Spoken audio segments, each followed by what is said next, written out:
Hello, this is Dave.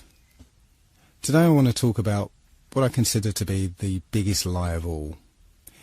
It's a subject I've been looking at for the last 6 months, and I've been pretty hesitant to talk about it because, it's a really controversial subject.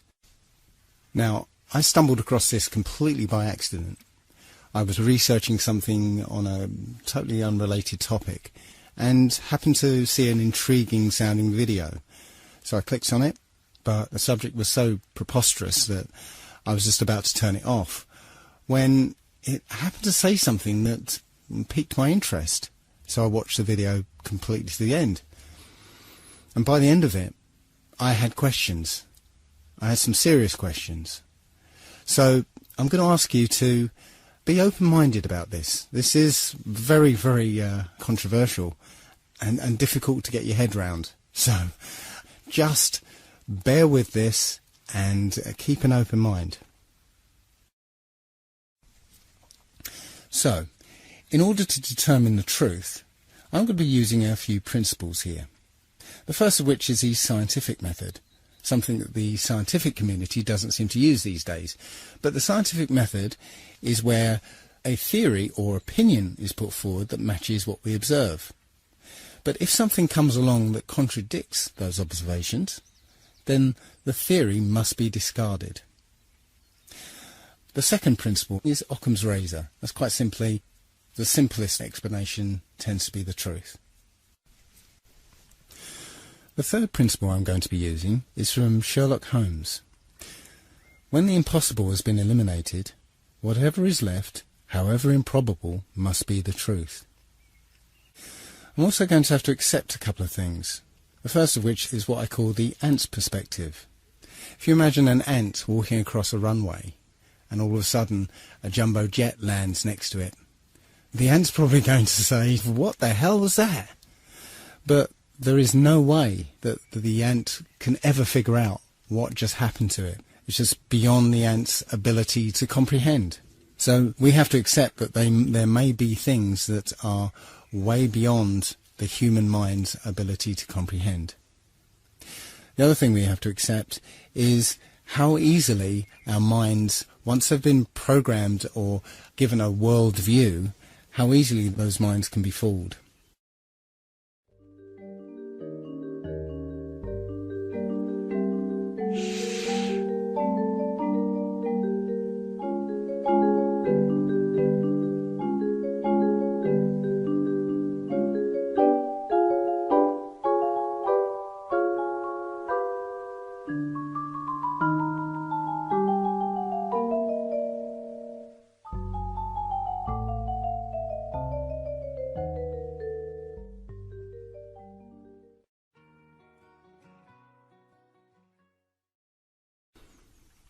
You started watching that video with a certain world view. After all, you know what a room looks like. But those preconceptions caused you to ignore some of the subtle cues that would have given the game away, such as the black rectangle underneath the chair, or the difference in colour between the cups, or even the strange angles of the picture on the wall.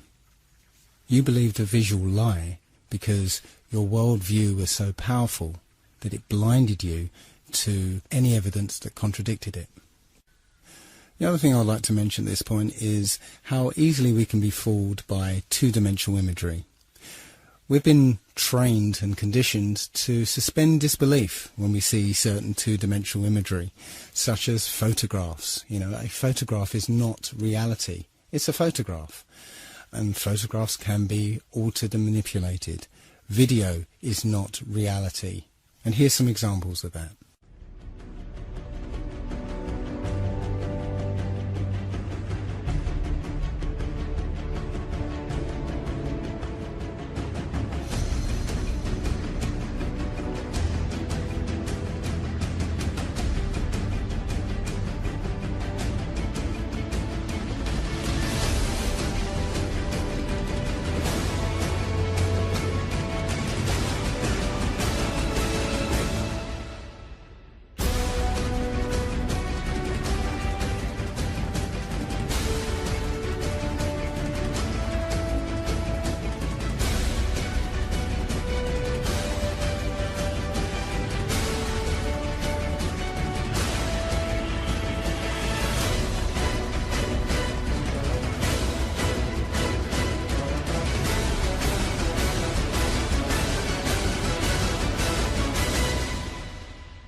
Pretty realistic stuff.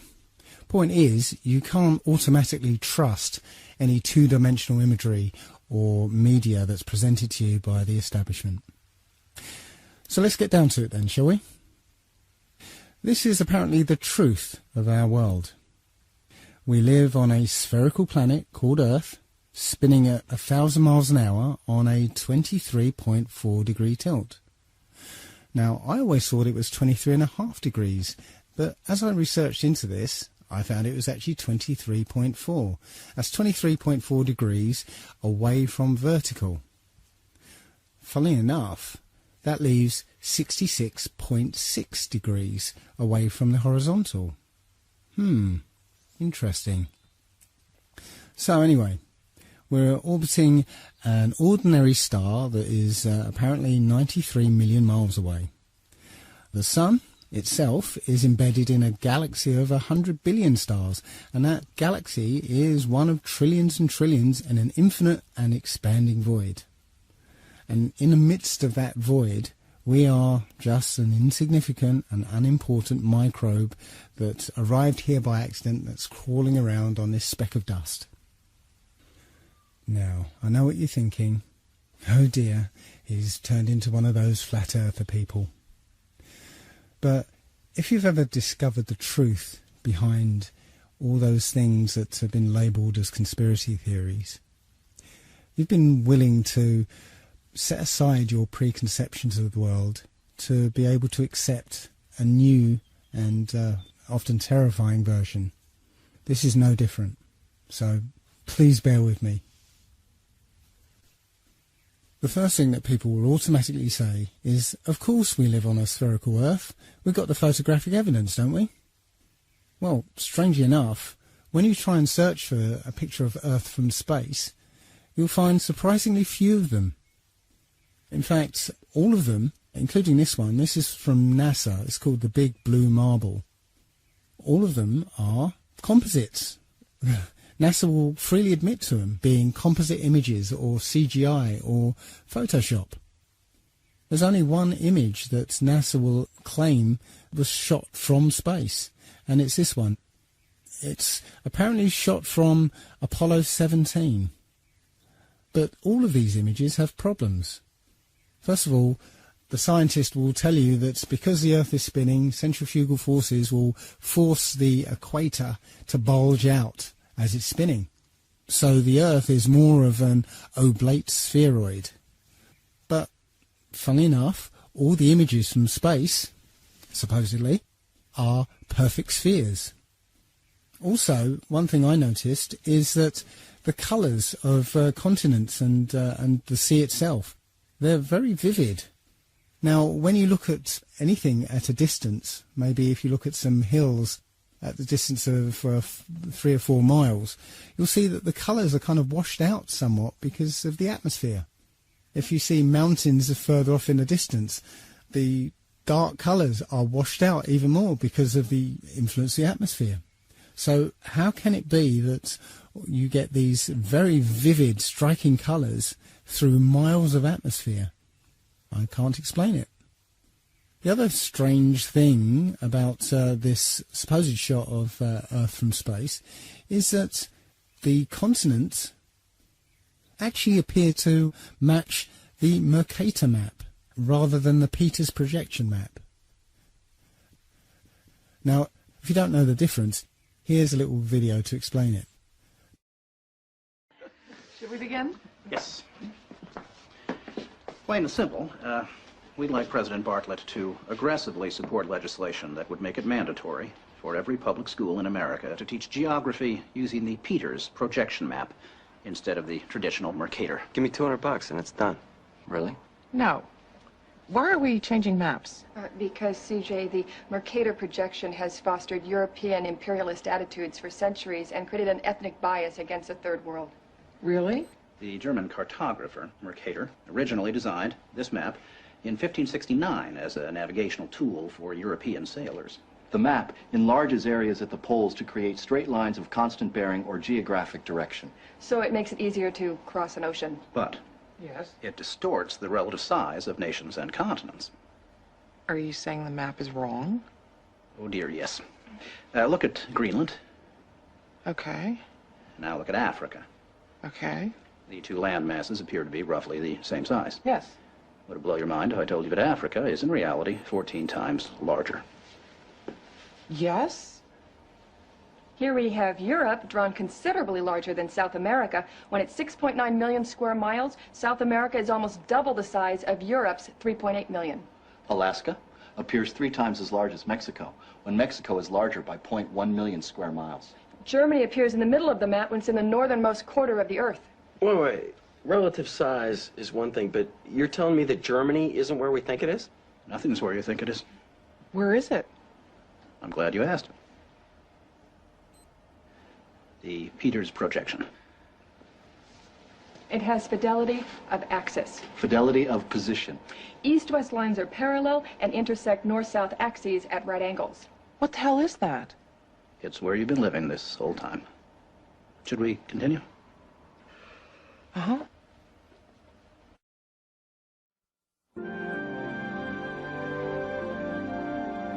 So, you're probably wondering what all of this has to do with social equality.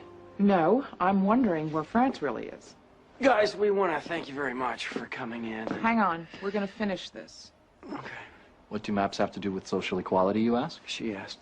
Salvatore Natoli of the National Council for Social Studies argues, in our society, we unconsciously equate size with importance and even power.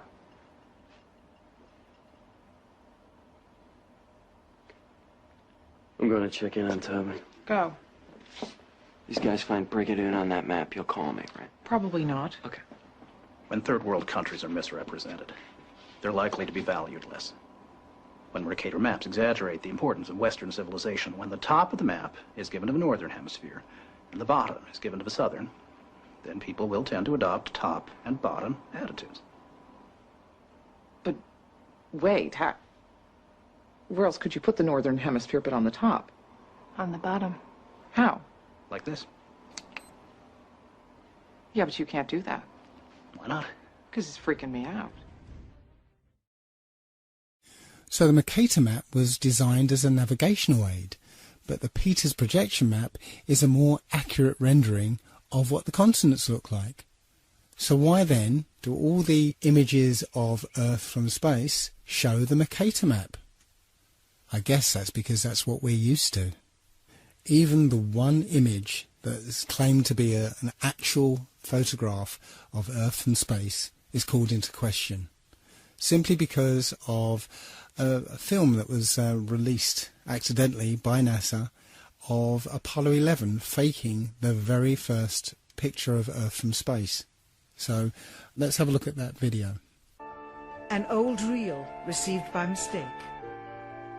It contains the raw or unedited footage of the crew of Apollo 11, Michael Collins, Edwin Aldrin Jr. and Neil Armstrong, staging part of their mission for nearly an hour in living color, with exceptionally clear behind-the-scenes audio of conversations discussing the techniques used to achieve a disingenuous picture depicting the Earth at a distance, in order to falsely demonstrate their far journey from it and their ability to survive passing through the Van Allen radiation belts. It cannot be misconstrued that this staging was done for some other reason, for the reel itself is slated and dated July 18th, 19th and 20th, 1969, the very days of the mission when they were said to be approaching and achieving lunar orbit. Understand, too, that only about 20 seconds of this raw footage was ever broadcast to the public, and these conversations discussing their deception were believed to be private. Until now. Here they discuss that these television transmissions were in fact not broadcast live as everyone believed. They were first screened and edited for playback later. Roger, Neil. We just wanted a narrative such that we can, when we get to playback, we can sort of correlate what we're so much. Here they discuss the fact that they have turned out the lights and have blocked out sunlight from entering the spacecraft through the other windows, as to not cause any reflected light to fall onto the spacecraft's wall in the foreground. Okay, very good. Well, shut out the sun coming in some of the other windows into the spacecraft, so it's looking through the number 1 window, and there isn't any reflected light. The reason this was done is so that the truth of the matter would not be revealed. It is this. Though the federal government would have you believe that this is a view of Earth from a distance out of the spacecraft's window as it nears the moon, it is not.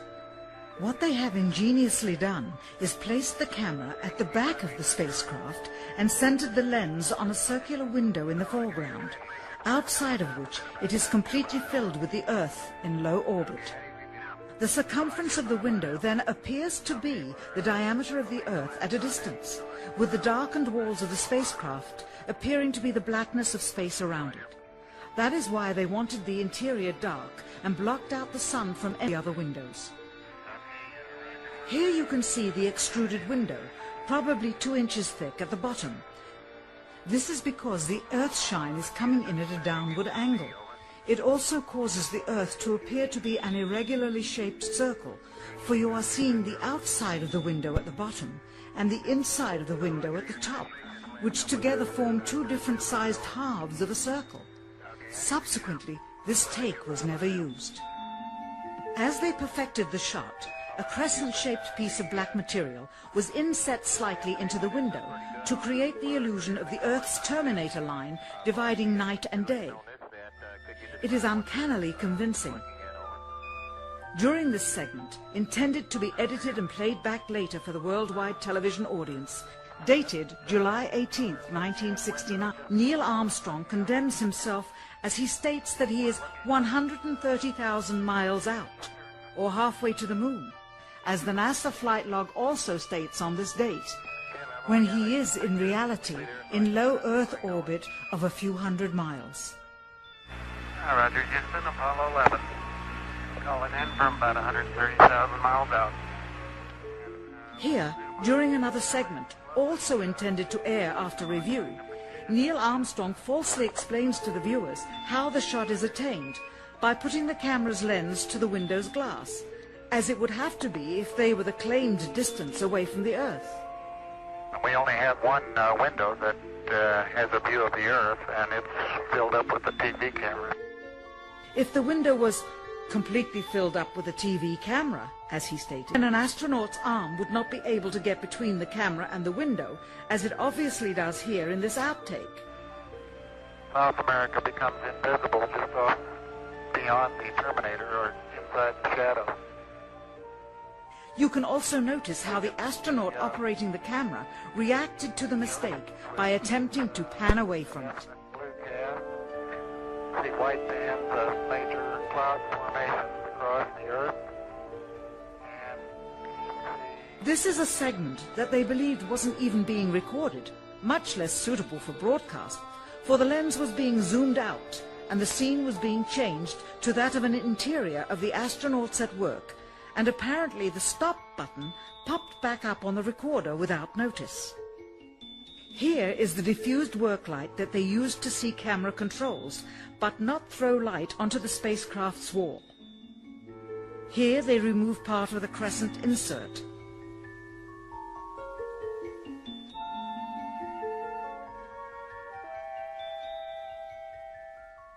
Finally, the iris is opened up to see the real location of the camera and the very bright and near Earth out the window. Here is the slate for the 19th of July, and the same shot of trickery on the 19th of July, and then the 20th, and the same misleading shot on the 20th. Later that evening, they were said to be walking on the moon. How can this be when they were in Earth orbit only 9 hours earlier, and the moon is some 3 days' journey? And you can see the full sequence on a documentary called A Funny Thing Happened on the Way to the Moon. That's one that I highly recommend you have a look at. But as for photographic evidence of a globe Earth, nope, it doesn't exist. Now let's take a look at Earth's supposed curvature. Many people point to Felix Baumgartner's recent record-breaking freefall jump and point to this picture in particular. It clearly shows a curvature of the Earth. But let's take a closer look at it. Well, it's quite obvious that a fisheye lens is used here. If you look at the shape of the capsule itself, those are usually built with fairly straight lines, and you can see the lines are very curved on the edge of this capsule. He took off from New Mexico, and the surface of the Earth looks like, well, it's one big large landmass, and that's New Mexico. I didn't realise that New Mexico took up so much of the Earth. It's clearly a fisheye lens. We know intuitively, if we stand on a beach with a panoramic view, that the sea is flat. It's flat at sea level, it's flat from the top of Mount Everest, it's flat from over 20 miles high. I got this image from another YouTuber. I can't remember the guy's name, but he's the one who goes, "Where is the curvature? Where? But it's a picture of the New York City skyline from over 40 miles away. He says it's 60 miles away, but I measured it on Google Earth. It's 40 miles away. The reason I added this one is because I used to live halfway between Bear Mountain and New York City, and from North Route 17 I was clearly able to see the New York City skyline from about 20 miles away. From 40 miles away, the New York City skyline should have been about 1,000 feet below the horizon. And that neatly leads me into the horizon problem. No matter where you are above the surface of the Earth, the horizon always rises to your eye level. Doesn't matter if you're standing on a beach, or up a hill, or in a plane at 35,000 feet. The horizon is always at eye level. Well, that would be impossible on a spherical Earth, because the Earth would curve away from you, and so it would always appear below you. As on this diagram, the expected horizon would be below you, but that's not what we see. When you look out of a plane window, you always see the horizon at eye level. And it doesn't matter how big you make the Earth below the plane, the horizon would always appear below you. In 240 BC, a Jesuit named Eratosthenes, my apologies to any ancient Greeks among you, he calculated the Earth's circumference. He did that by planting a stick in the ground at midday so that the sunlight, being directly overhead, would cast no shadow.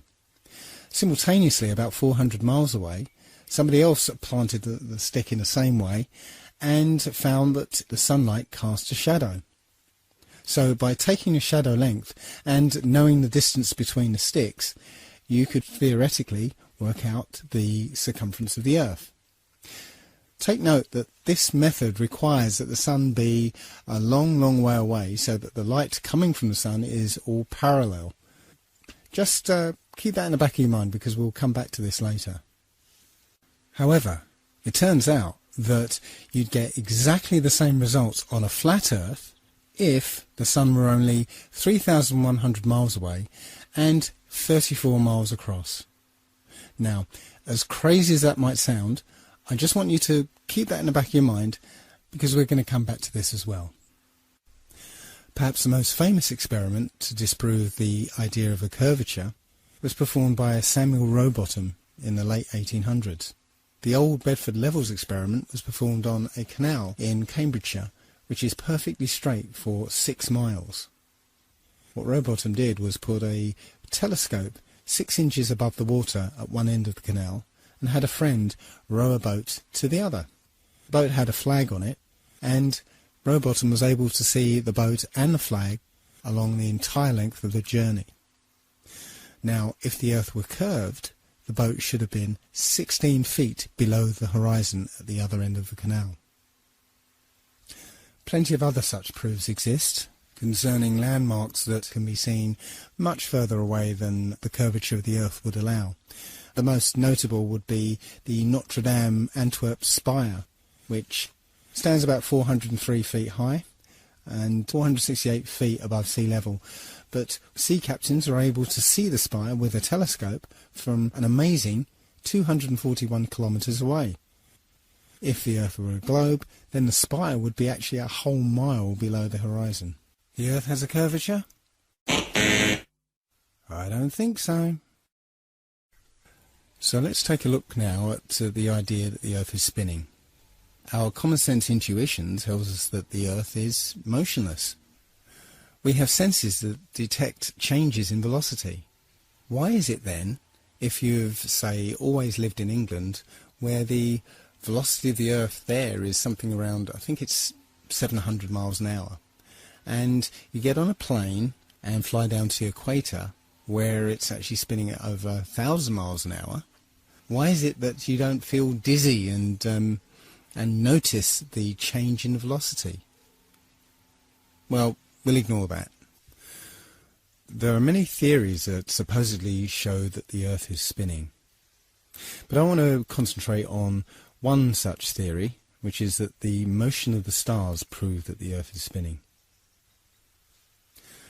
This theory proposes that the stars are static, fixed and unchanging, and it's the Earth that's spinning around at 1,000 miles an hour, and that the axis of spin is pointing at a particular star called Polaris, the pole star. So, from an observer on the Earth, it appears that the stars are spinning around the star Polaris. Now, Polaris is something like 2 quadrillion miles away, and as far as we know, the polar axis has always pointed at Polaris. So, the first obvious question is, if the Earth is wobbling on its axis and moving around the Sun, and also being dragged along with the rest of the solar system, how can it remain perfectly aligned with a star that's 2 quadrillion miles away? Well, we'll put that aside for the moment and just concentrate on the motion of the stars. If you were to set up a camera pointing at Polaris in the night sky and leave it on a long exposure, you'd get a pattern of star trails around Polaris, supposedly reflecting the 1,000 mile an hour spin of the Earth. But wait a minute, isn't the Earth orbiting the Sun at 67,000 miles an hour? And come to think of it, isn't the Sun moving through the galaxy at 600,000 miles an hour? Then why is it the only motion we see is the slowest one, when the orbit around the Sun is 67 times faster than the supposed spin of the Earth, and the motion of the Sun, dragging the solar system behind it, is 600 times faster than the spinning of the Earth? Something doesn't add up. The point is, you wouldn't see these perfectly circular star trails. If you took into account all the other relative motions, you just wouldn't see these perfect circles. Where is the motion? Where? The simplest answer is the Earth isn't spinning or orbiting or being dragged. The Earth is fixed, and it's the stars that are moving.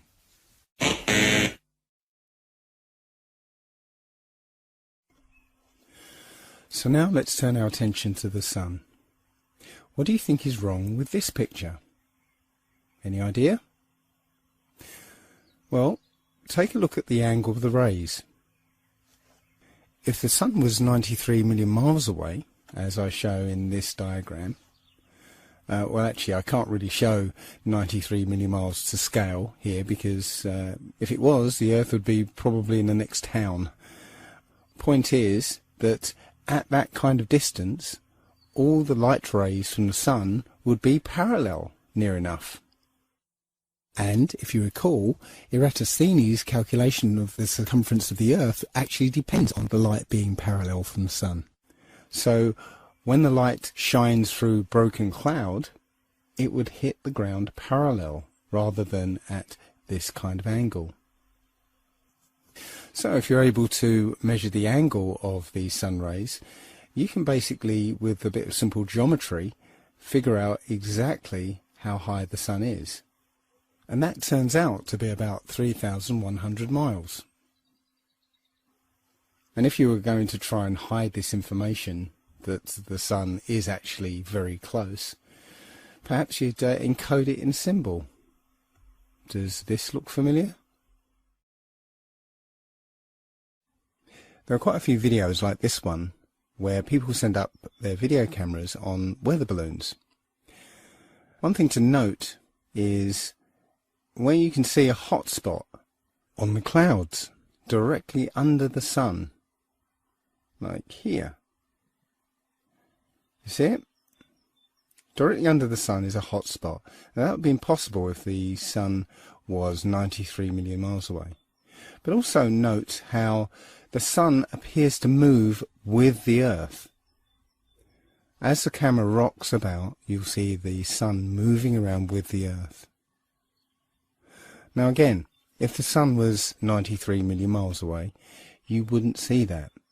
Just like if you were on a speeding train, the trees next to the track will whiz past you, but the mountains in the distance would, well, they'd hardly move. And if the sun was behind those mountains, the sun wouldn't move at all. So just like in this diagram, you can see there's a sun a long, long way off and a sun that's directly above the kind of landscape. And as the camera is simulated to move here, you can see that the closer sun is moving with the simulated Earth here. But the one further away moves as if it was further away. You can see it hardly moves in relation to the Earth. Again, that's not what we see in these videos. The sun appears to be directly above the flat Earth. In the flat Earth model, the sun rotates around us and only appears to rise and set because of the way our vision works. We see in perspective. That is, the horizon is at our eye level, and as things recede from us, they tend to converge to the centre of that horizon line, to a place that's known as the vanishing point. Just as if you were standing at the end of a very long corridor, you would see that the walls would appear to converge. The floor would appear to rise up to meet the horizon, and the ceiling would also appear to move downwards. Of course, the walls and the ceiling are all parallel to each other, so they don't actually move anywhere, but it would just appear that way. And anything that lies beyond the vanishing point is effectively invisible to us. It's beyond the limit of our vision. The clouds in this picture are all at the same height, but the further they are away from you, the lower down in the sky they appear to be. And similarly, the further away the cloud shadows are on the ground, the higher up they appear to be. Now, try and watch the following video without the preconception that the sun rises and sets, but rather moves closer to you and then moves further away.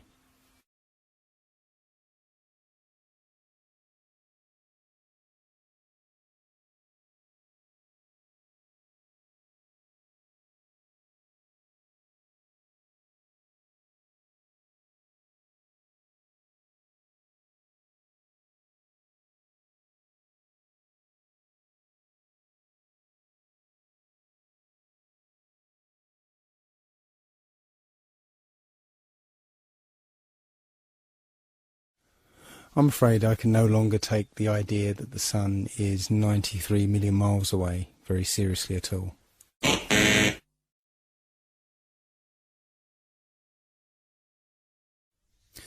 So now let's turn our attention to the moon.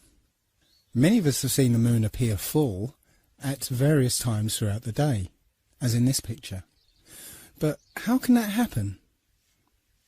If you're standing at point C, then it's the middle of the night. Full moon, no problem. And if you're standing at point A, it's early in the morning. Certainly if you stare back at the moon in the night sky, then yes, you can see a full moon. But if you're standing at point B, which is midday, that is, the sun is directly overhead, then there isn't anywhere that the moon can be that will allow you to see it as full, because the sun will be illuminating the side of the moon that is facing away from you.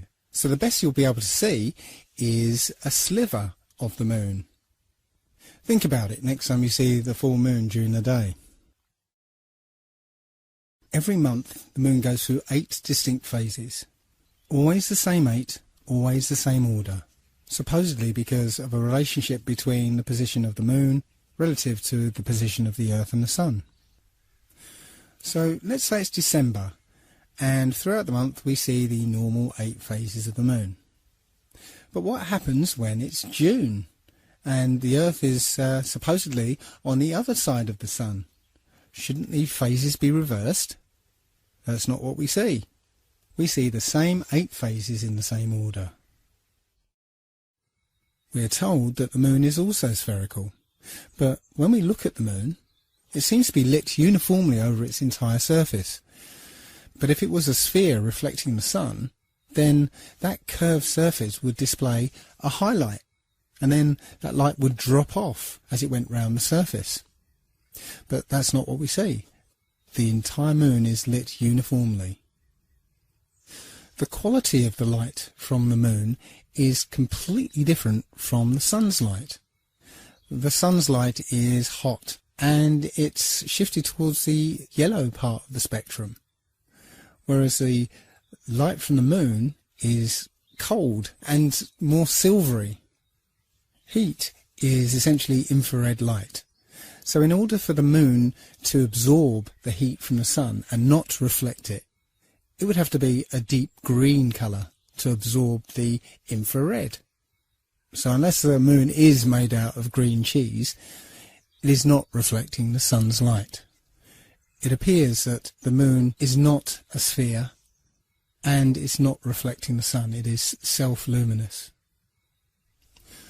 Also, we should be able to see a slightly different view of the moon depending on where on the globe Earth we happen to be.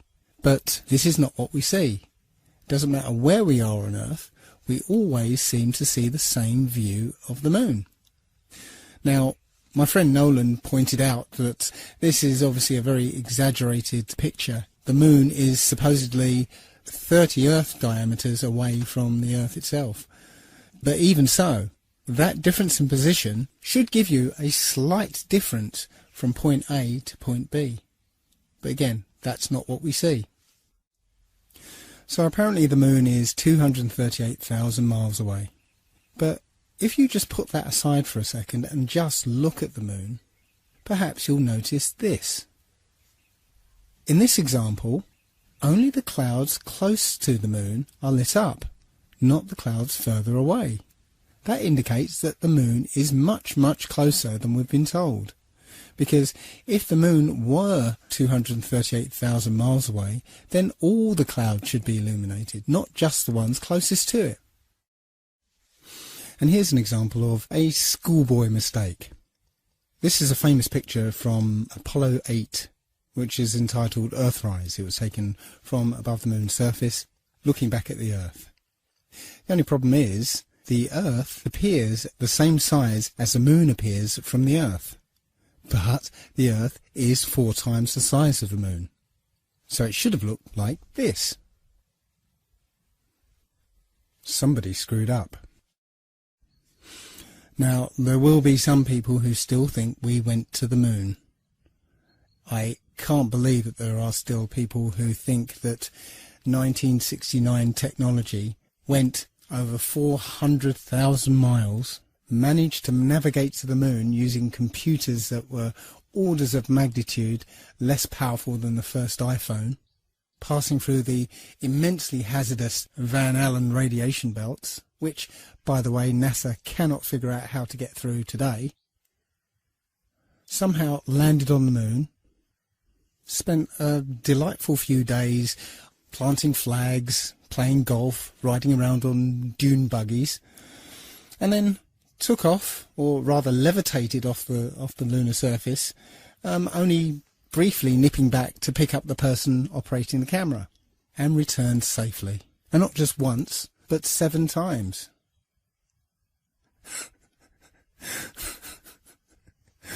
It's a fantasy. The whole thing is a fantasy. Everything you saw supposedly on the moon was in a soundstage using Stanley Kubrick's perfected front projection technology. And I'm not going to spend much time. There's plenty of evidence to show that it was completely faked.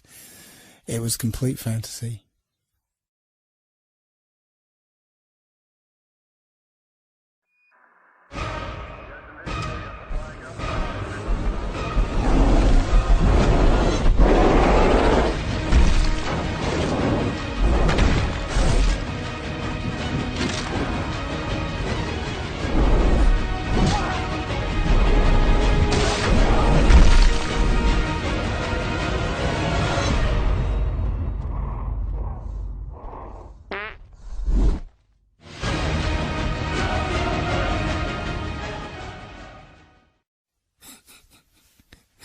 Sorry, couldn't resist it.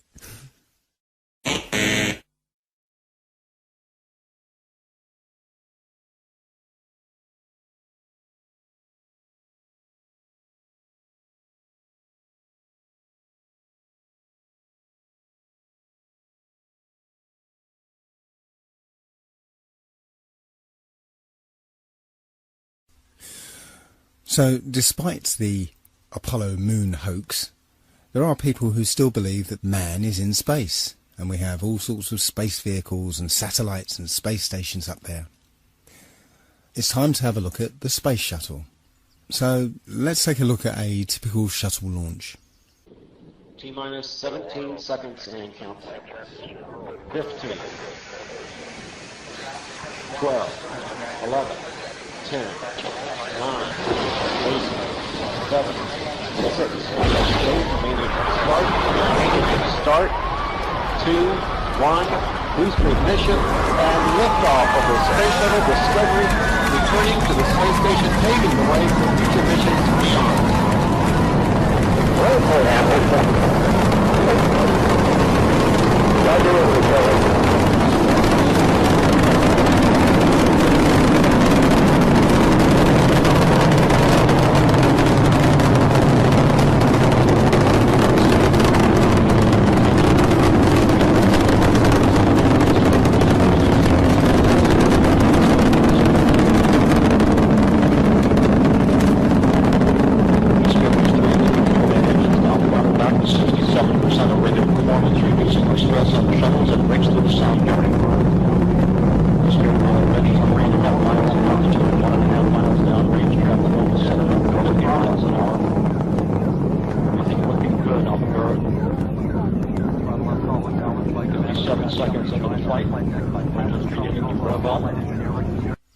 Now, I'd like to stop it there for a moment because I'd like to draw your attention to the shuttle's trajectory.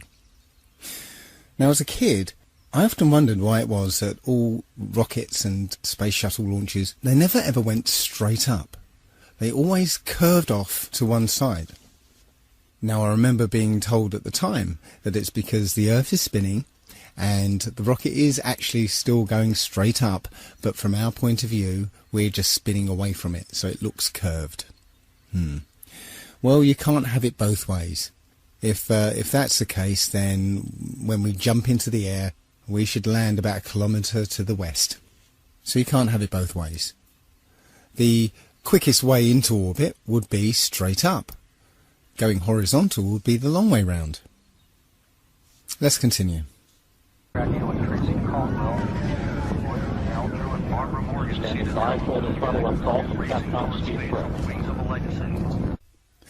Okay, at this point, the shuttle is horizontal.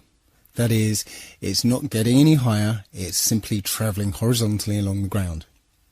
And as you'll see in a few seconds, when the booster rockets separate, they still fall to the ground under the influence of so-called gravity. Discovery Houston, go and throttle up. Roger, go and throttle up. Throttle up, throttle down like Commander Steve Lindsay. Expected to get to a clear shortly.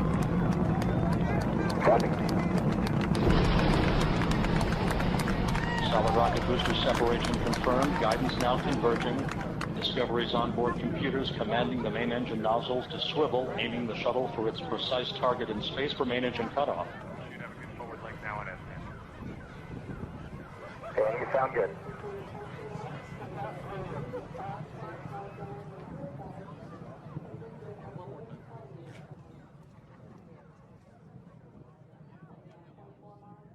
Discovery Houston, negative return. So ground-based video ends there. Not because the shuttle's too high, but because it's too far away downrange. As I said, it's travelling horizontally at this point. So what's missing is what they call MECO, main engine cutoff. That means the shuttle no longer has any power behind it whatsoever. But after MECO is the external tank separation. As you can see from this diagram, when the tank separates, it falls back to Earth. So what's stopping the space shuttle following the same exact trajectory?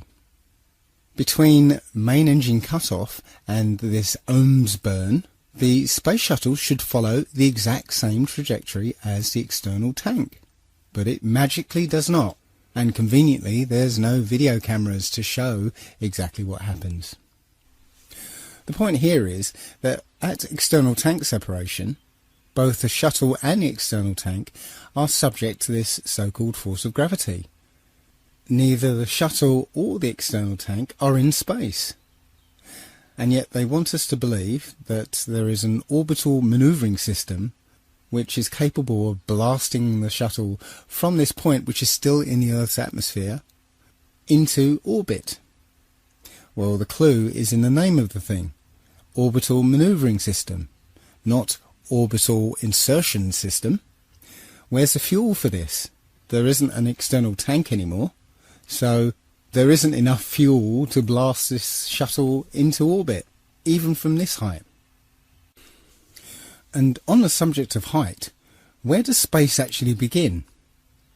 In this shot, the space shuttle is supposedly in space because the cargo bay doors are open. But you can see the features on the ground in great detail.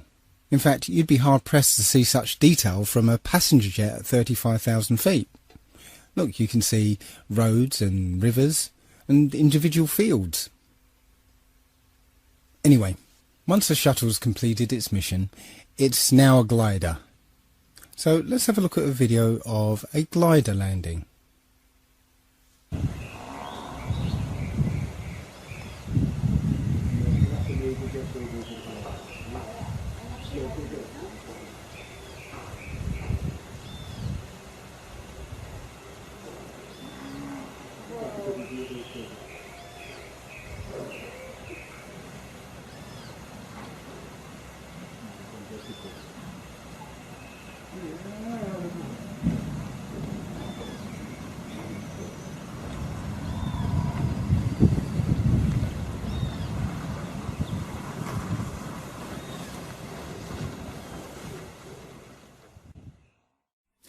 Now let's take a look at NASA's glider landing, and pay particular attention to the sound of non-existent jet engines powering down after landing.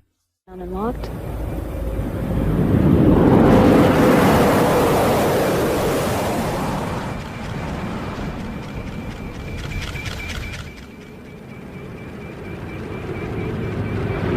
Main gear touchdown.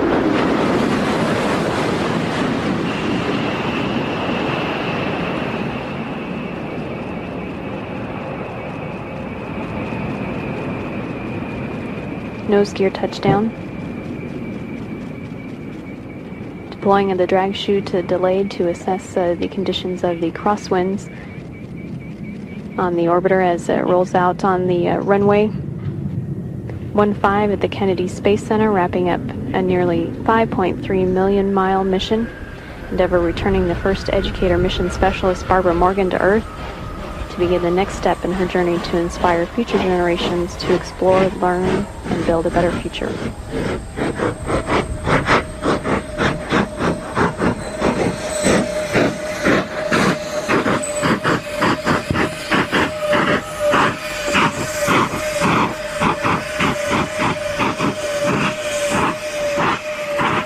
Houston, Endeavour, wheel stop. Roger, wheel stop, Endeavour. Congratulations. Undoubtedly, the nice woman from NASA, employed to state the bleeding obvious, is there to distract you from the fact that it's a bloody jet plane, tarted up to look like a space shuttle. It's not a glider at all. You can clearly hear the jet engines powering down. When you look at the back of the space shuttle, you can see two odd-shaped pods. These are supposedly the orbital manoeuvring system. On the front of these pods are two odd-shaped holes. Why would a rocket engine need some kind of air intake? Wouldn't it be dangerous to put such air intakes on the back of a shuttle, which on takeoff is going over 10,000 miles an hour? Wouldn't they just rip right off? Very strange. No, these holes are precisely what you'd have if you wanted to hide an air intake to a jet engine. So here's a conspiracy theory. If I was on the receiving end of upwards of 200 billion of taxpayers' money, perhaps this is what I would do. I'd spend a few million on some of what they call hero models. Space shuttle mock-ups that look the part, have lots of flashing lights and computer screens and stuff, but are not flyable. They'll end up collecting dust in museums anyway. Then I would have a few mock-ups that I would fly into space, but really would basically fly out of sight and ditch in the sea, getting destroyed in the process. Then I would spend a few million, perhaps even $1 billion, let's give the taxpayers their money's worth. Perhaps I'll spend $1 billion or so on developing a plane that looks like the space shuttle. There you go, job done. No refunds.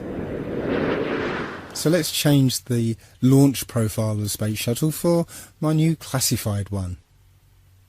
We have a remote-controlled, full-size mock-up, basically nothing inside, just an empty shell. That's flown up on remote control, on essentially a big firework. Everything acts as normal. The booster rockets detach as normal. But when we get to the external tank separation, that doesn't actually happen. What actually happens is the tank and the shuttle fall back to Earth, where they ditch in the sea and get destroyed in the process. After the mission's complete, a space shuttle plane takes off from an undisclosed location and lands at an Air Force base in front of the TV cameras. Simple. Don't be ridiculous, Dave. You couldn't fake something like that. There'd be too many people involved, and the truth is bound to get out. Lam lam lam lam lam. The best example of space shuttle fakery is the Challenger disaster. In 1986, the shuttle Challenger exploded about 74 seconds after takeoff, killing all 7 astronauts inside. Or did it? It turns out that 6 of the 7 are still alive and kicking today. Ellison Onizuka claims to be his identical twin brother, Claude. Yeah, I've got an identical twin brother, Claude, too. The Challenger pilot, Mickey Smith, hasn't even bothered changing his name. He's now Professor Michael J. Smith of University of Wisconsin. Now, Krista McAuliffe was a bit of a sneaky one. She was the Challenger payload specialist, quite famous for being a teacher. It turns out during her astronaut days she was using her middle name, Krista, and now she goes by her first name, Sharon, and she's a Syracuse law professor. The Challenger commander, Francis Richard Scobie, is now Dick Scobie, which sounds like a rather unpleasant disease, CEO of Cows in Trees Limited.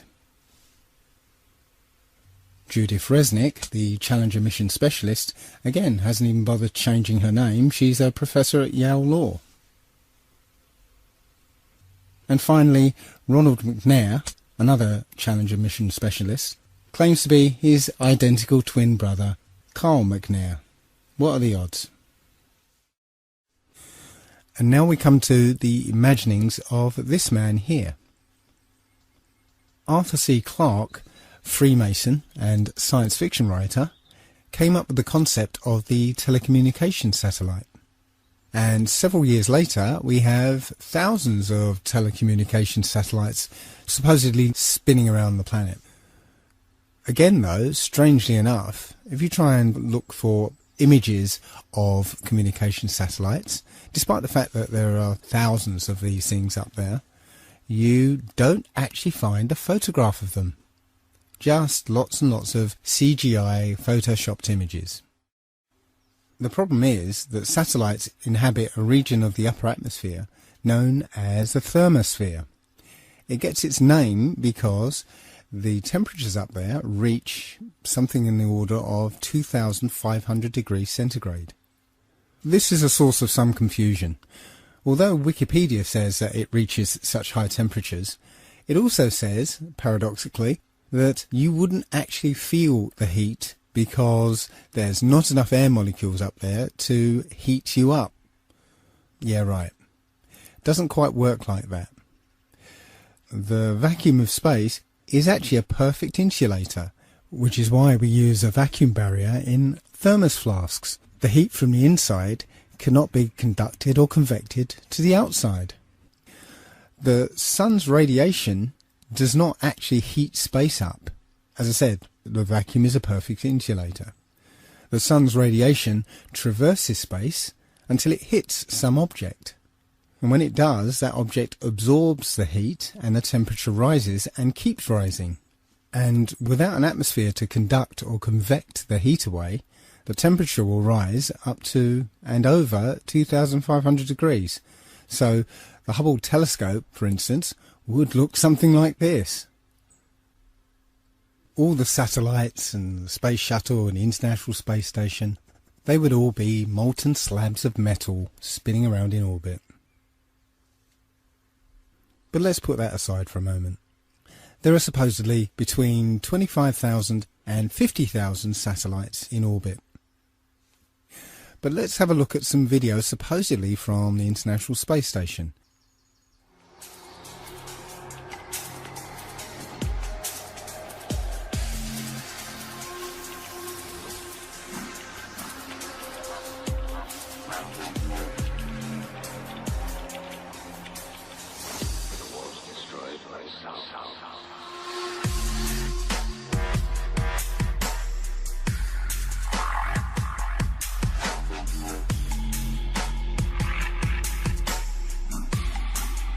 Can you see any one of these 26,000 to 50,000 satellites?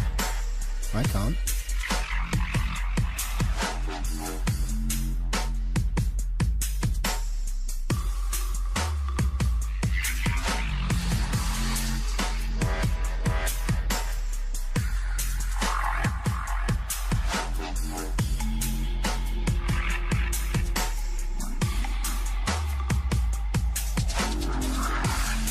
Commands a substantial view over the Earth's surface, and yet you don't see a single satellite.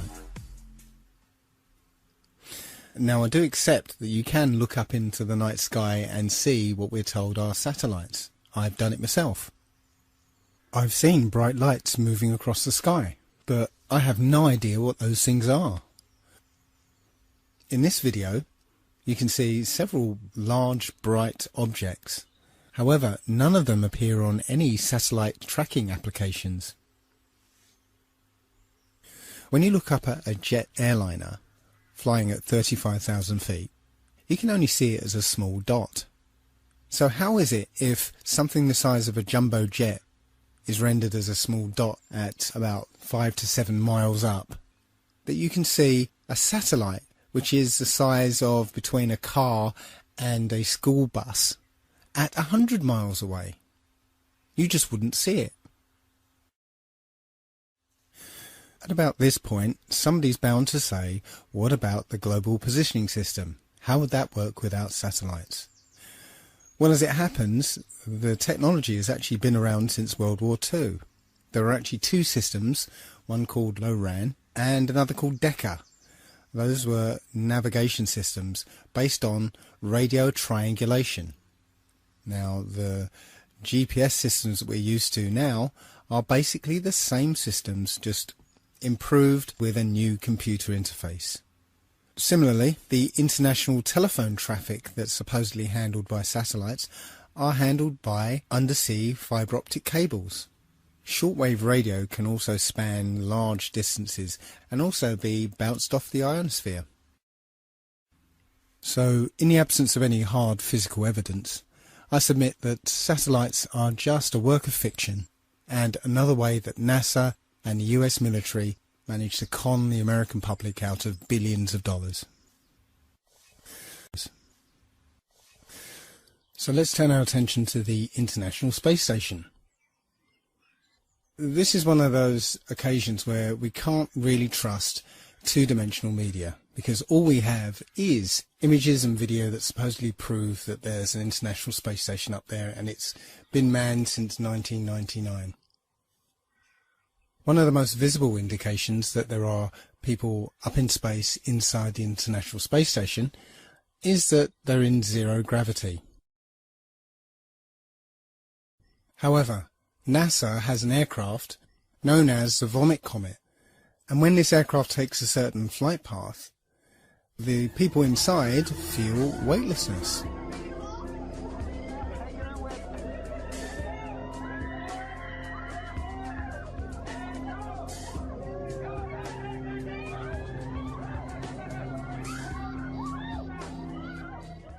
So it's almost certain that NASA has an aircraft fitted out to look like the International Space Station's interior. Now take a look at this. Hello, Katie. Notice how suddenly, as she starts to wave, she floats out of control. This is so cool, isn't it? Hey, Katie, I want to welcome aboard the space This station. is Leah. Look at this. Wow. The same thing happens here. As the plane starts its zero-G dive, the people start to spontaneously float upwards. The other problem with this technique is that this aircraft can only simulate zero gravity in 45-second to a minute bursts. So NASA employs many little tricks here to simulate weightlessness. None of their footage is live, it's all pre-recorded and edited, so plenty of scope there to use some of the cinematic tricks that we're used to, like harnesses and wires that are edited out later with CGI. But here we can see one of the tricks they use to maintain continuity between periods of weightlessness. Take a look at this woman's hair. Doesn't it look a bit strange to you? Look how it seems to spring back into place. We're led to believe that this is an effect of weightlessness, that the hair will just sort of float around. But it doesn't quite seem natural, does it? Here's video from the Vomit Comet again. Watch the way this woman's hair flows as she moves.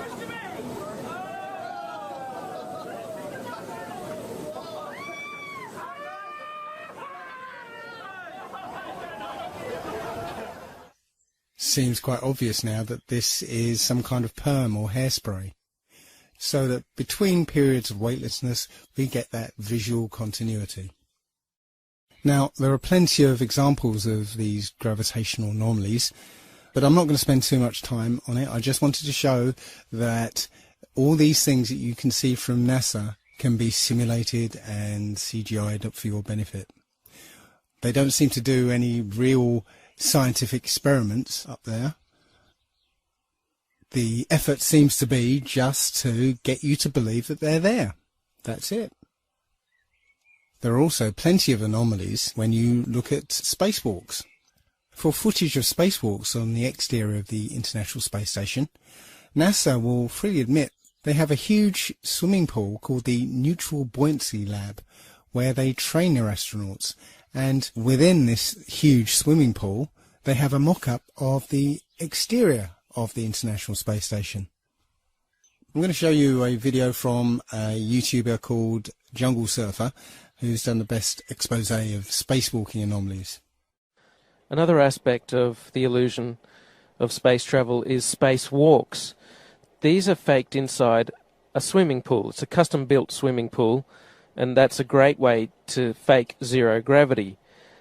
About 6 months ago, in 2013, a gallon of water leaked into one of their spacesuits in a matter of seconds. NASA doesn't really have a proper explanation for how on earth this could have happened. There shouldn't be water leaking into someone's helmet and a person almost drowning in space.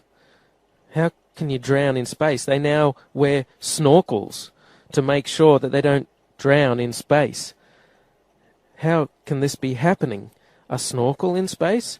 There could be some water in the porous plate sublimator. When they were on the moon, they supposedly had about a gallon of water, but that cooling system is supposed to be well away from their head. There really is no sane explanation for why a gallon of water would leak into someone's spacesuit, unless you realize the whole thing is faked inside a swimming pool.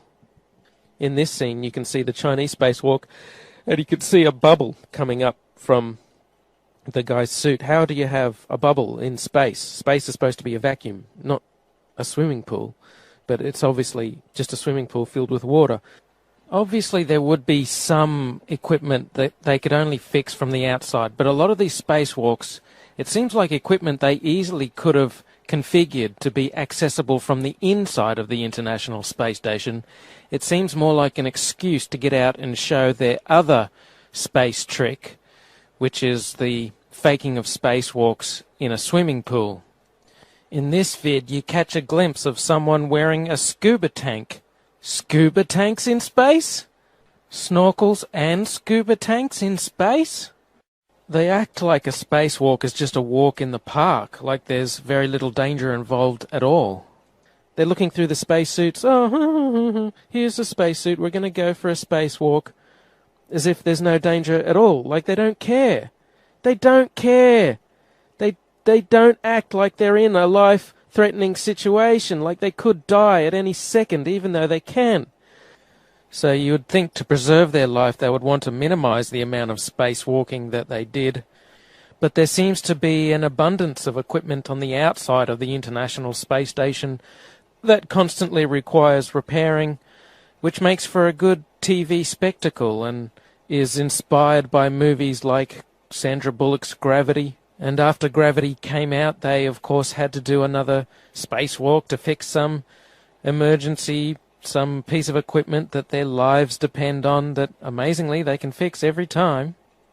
But you know what? Thanks to the genius of the engineers at NASA, they employ snorkels in space now, so that should stop them from drowning. Finally, I'm going to leave the last word to one of the astronauts themselves, when he made a tiny little slip-up during a question and answer session. Take note of his body language after he makes his mistake. Hello, my name is Bailey. This question is for Chris. What was high school like for you?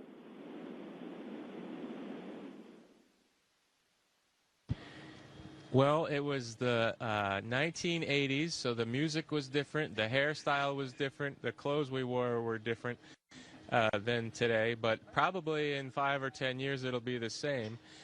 And in school, I was just like you, probably all of you there. I tried my best. I didn't always succeed, didn't always do well, but I put my best effort into school. Math and science were kind of my favorite subject. I didn't really like English and reading too much, but I've since grown out of that, and I enjoy reading now. And I played a lot of sports. And all of that happened in a little town called York, Maine, across the United States from where we're talking to you right now. Whoops. Called York, Maine, across the United States from where we're talking to you right now. Hello, my name is Steve Owen. I'm a teacher here at Riverside Prep. I'd like to ask you about the stress associated with the long periods in the space station. I'd like to ask Karen, what is the training that you get to cope with that stress and related psychological issues?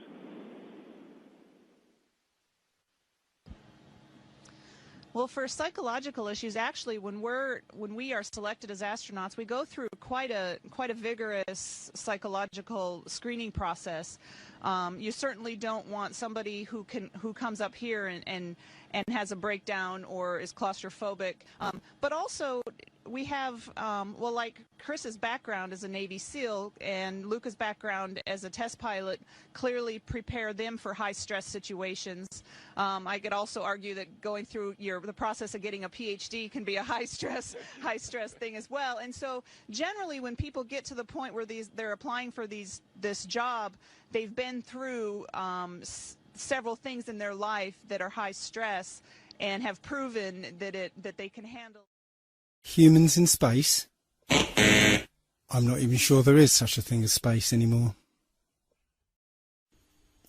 So, could the Earth really be flat? Most people, when they think of a flat Earth, immediately think, what happens when you get to the edge? Well, the flat Earth model is a flat circular disk with a north magnetic pole in the centre, and all the continents are laid out around it.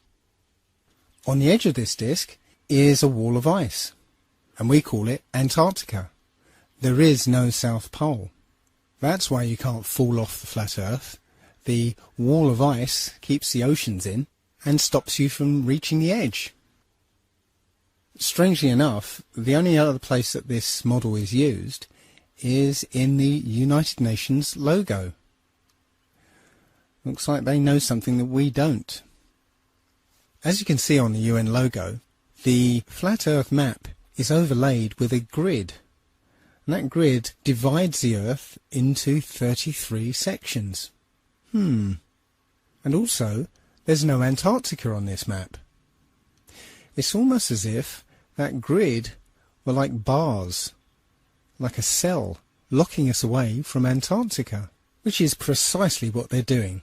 The United Nations countries are all signatories to the Antarctica Treaty, which basically bans anybody from going to Antarctica.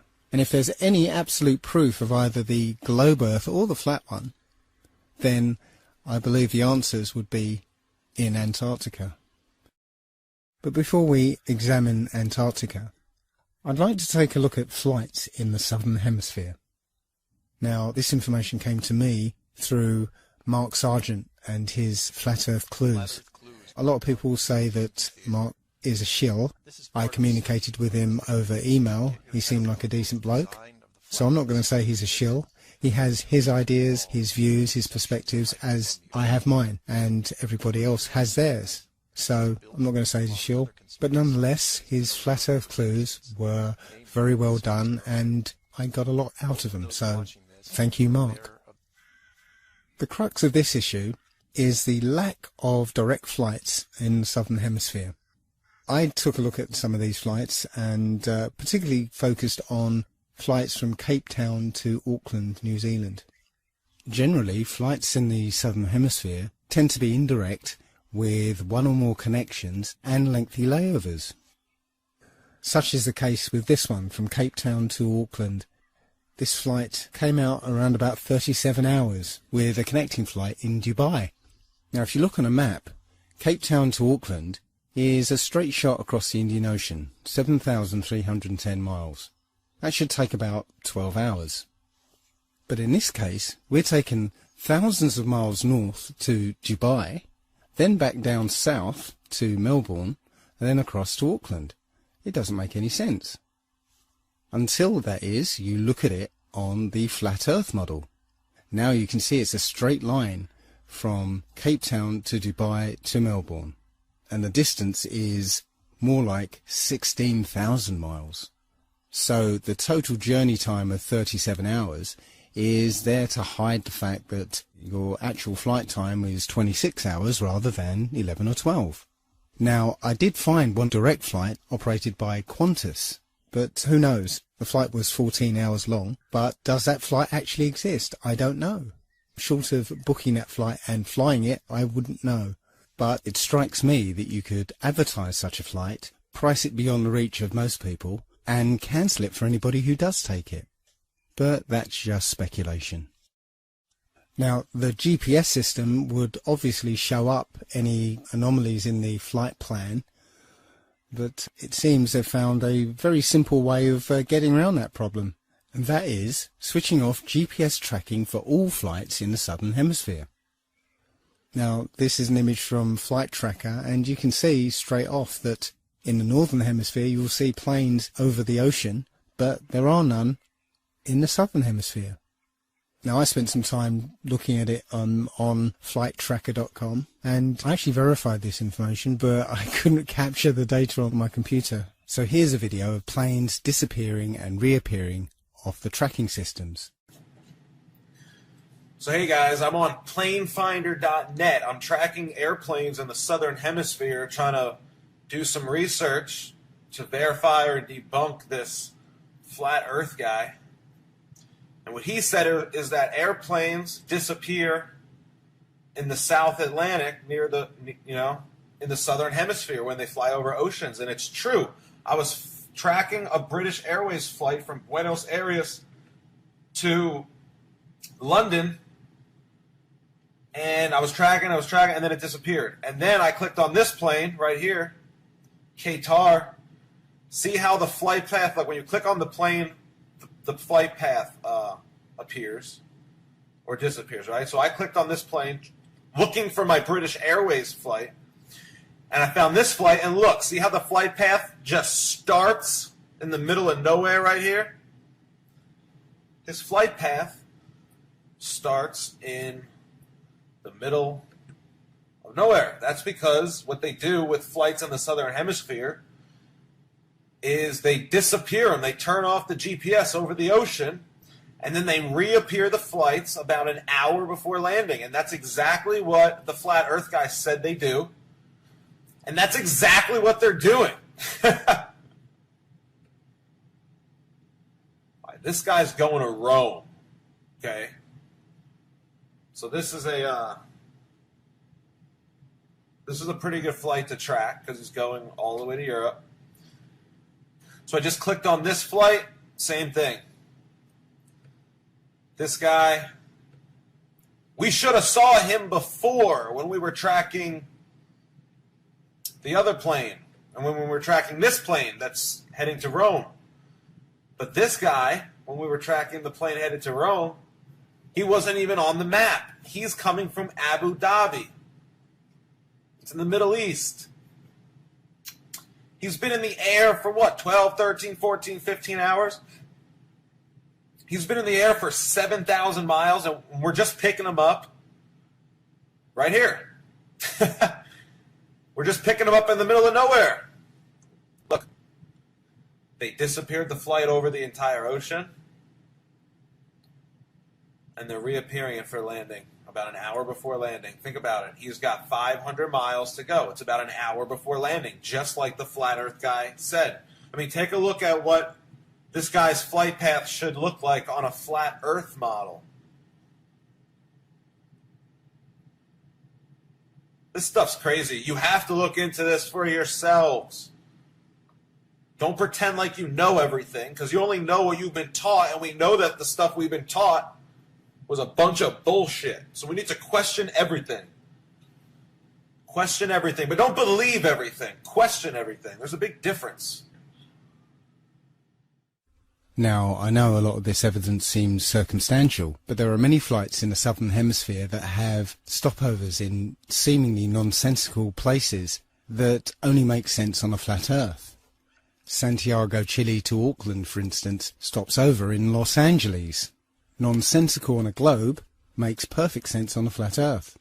And the only way to verify these flight paths just happens to be switched off for all Southern Hemisphere flights. Circumstantial, I'll grant you, but compelling nonetheless. Circumstantial, I'll grant you, but compelling nonetheless. So let's take a close look at Antarctica. The first thing you'd encounter when you reached Antarctica would be a 200-foot wall of ice, followed by 300 miles of Antarctic desert. No life, no vegetation, and temperatures that drop to minus 100 degrees centigrade. And if you manage to survive that, then you encounter a mountain range 2 miles high. Those mountains are called the Rockefeller Mountains, and at the top is the Rockefeller Plateau. Interesting. And beyond that, nobody knows what's there. Apart from maybe one man, Richard E. Byrd. Admiral Byrd led 3 expeditions down to Antarctica. Now, the last 2 weren't just expeditions, they were military operations. Operation High Jump and Operation Deep Freeze. And here's Admiral Byrd explaining what he found down there. Admiral Byrd, our guest tonight, is not only our greatest living explorer, but he's been an inspiration to countless Americans. Admiral Byrd, you've been to both the North Pole and the South Pole. Is there any unexplored land left on this Earth? Yes, there is.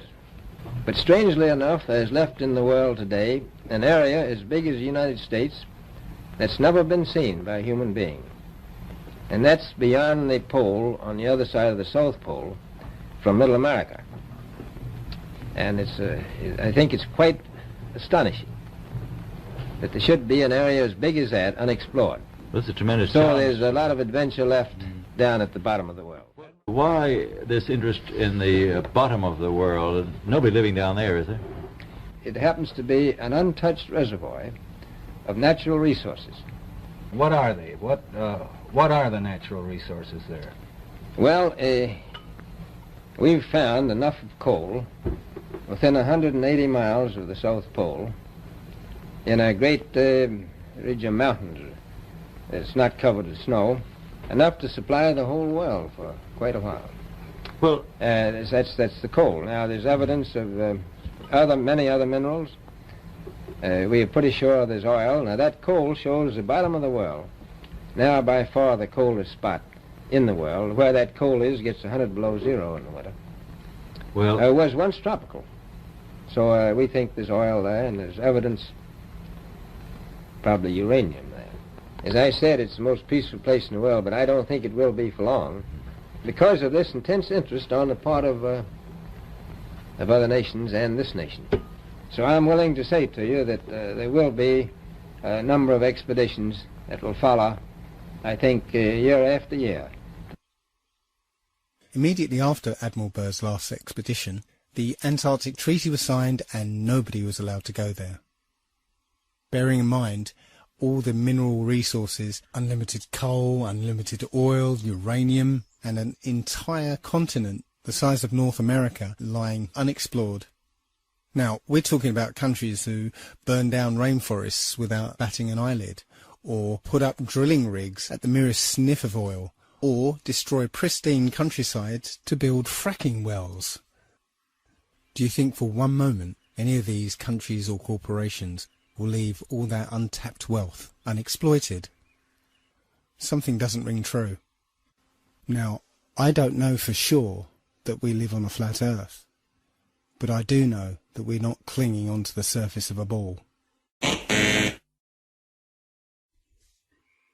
now let's look at the how and why. How have they managed to pull this off? Well, indoctrination since childhood. There's pretty much a globe in every classroom, and it's just a given that the world is a sphere. Even our language reflects it. Global finance and around the globe. And when we're taught things in childhood and everything we look at supports that view, then we rarely go back and re-examine it. But far and away the main basis of our belief is the supposed history of our scientific endeavour. What most people don't realise is that all the characters in this story are all actors in the same club. As George Carlin put it, it's a big club and you're not in it. Ptolemy, who first put forward the heliocentric model, was acknowledged as the first Mason. Copernicus was a Jesuit priest. Sir Isaac Newton was a Freemason. All the astronauts are Freemasons. So you can see how this lie could work if all these celebrated people are telling the same story. Another way we're programmed is by centralized and complete control over space information and access to space. That control is held by the space agencies around the world, NASA and RASA and the European Space Agency. It turns out that NASA is essentially composed of Nazis. Look up Operation Paperclip. NASA was actually formed from Nazi scientists transplanted to America after the war. I need not remind most people that the Nazi approach to propaganda is if you tell a lie big enough and keep repeating it, people will eventually come to believe it. And finally, we've had decades of programming through entertainment media, over 100 years of science fiction books and stories and television programs and films. I must admit to being a science fiction fan myself. I grew up watching Star Trek, Star Wars, Babylon 5, Battlestar Galactica, watching films like 2001, 2010. I truly believed that our future lay in space. I saw an exciting future for mankind, moon bases, Mars bases, interstellar travel. But now I sincerely doubt there is any such thing as space. It turns out that the Bible had a very clear conception of what the Earth and the universe looks like. And that matches the flat Earth model more than it does the globe. And that only leaves why. Why have they done this? What's the point of this grand deception? I think Eric Dubay explains it best. That's right. Yeah, I mean, our eyes and experience tell us the Earth is flat and motionless, and everything in the sky revolves around us. But when we cease to believe our own eyes and experience, we have to prostrate ourselves at the feet of these very pseudoscientists who are blinding us, treat them as experts, astronomical priests who have special knowledge only they can access, like the Hubble telescope. So by brainwashing us of something so gigantic and fundamental, it actually makes every other kind of lesser indoctrination a piece of cake. Earth being the flat, fixed center of the universe around which everything in the heavens revolves gives a special importance and significance not only to Earth, but to us humans, the most intelligent among the intelligent designers' designs. By turning Earth into a spinning ball thrown around the sun and shot through infinite space from a godless Big Bang, they turn humanity into a random, meaningless, purposeless accident of a blind, dumb universe. So it's like trauma-based mind control, beating the divinity out of us with their mental manipulations. People are always asking, why do they do this? I mean, other than the obvious profit margin motive, NASA being the biggest black budget black hole in existence, sucking in over $30 billion taxpayer money for the fake moon landings alone. Nowadays, hundreds of billions of dollars, and not just NASA, but RASA and all the other fake space organizations around the world giving CGI images for hundreds of billions of dollars. So this modern atheist Big Bang heliocentric globe Earth chance evolution paradigm spiritually controls humanity by removing God or any sort of intelligent design and replaces purposeful divine creation with haphazard random cosmic coincidence.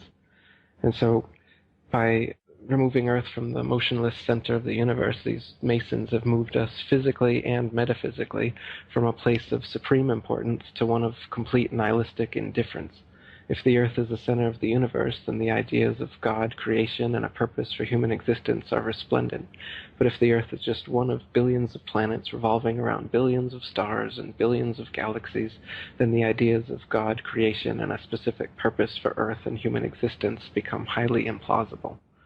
So by surreptitiously indoctrinating us into their scientific materialist sun worship, not only do we lose faith in anything beyond the material, we gain absolute faith in materiality, superficiality, status, selfishness, hedonism, and consumerism. If there's no God and everyone's just an accident, then all that really matters is me, me, me.